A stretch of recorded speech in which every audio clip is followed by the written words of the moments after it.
টাঙ্গাইলের গোপালপুরে উপজেলার সেনেরচর সরকারি প্রাথমিক বিদ্যালয়ে দীর্ঘদিন ধরে ঝুঁকিপূর্ণ ভবনে চলছে পাঠদান। জরাজীর্ণ ভবন থেকে সম্প্রতি ক্লাস চলাকালে ছাদের ফ্যান খুলে পড়ে ভারপ্রাপ্ত প্রধান শিক্ষক আহত হন।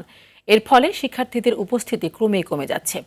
এ বিষয়ে শিক্ষা অফিস বলছে, ঊর্ধ্বতন কর্তৃপক্ষের কাছে একাধিকবার জানালেও কার্যত মেলেনি সমাধান। টাঙ্গাইল থেকে কামাল হোসেনের পাঠানো তথ্য ও চিত্রে আরও জানাচ্ছেন লিওন আজাদ।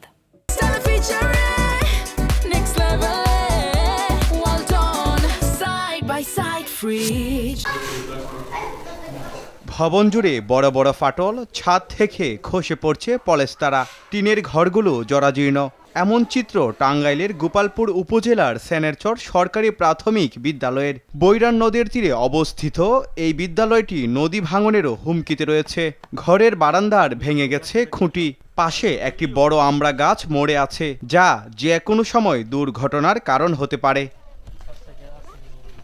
সংশ্লিষ্টরা বলছেন, ভূমিকম্পের কারণে ফাটল আরও বড় আকার ধারণ করেছে। এতে বিদ্যালয়ে উপস্থিত ছাত্রছাত্রীর সংখ্যা মাত্র 8 থেকে 10 জন।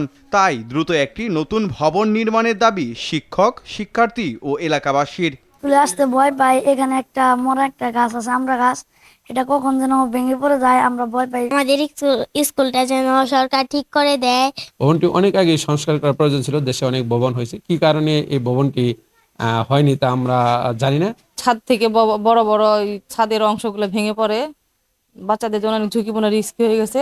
রাস্তা এবং স্কুলটা যদি সংস্কার করা হয়, আমার মনে হয় যে এই এলাকার শিক্ষা বৃদ্ধি পাবে। এই মুহূর্তে বরাদ্দ না থাকায় বিদ্যালয়টি সংস্কারের কাজ করা যাচ্ছে না বলে জানান উপজেলা শিক্ষা কর্মকর্তা।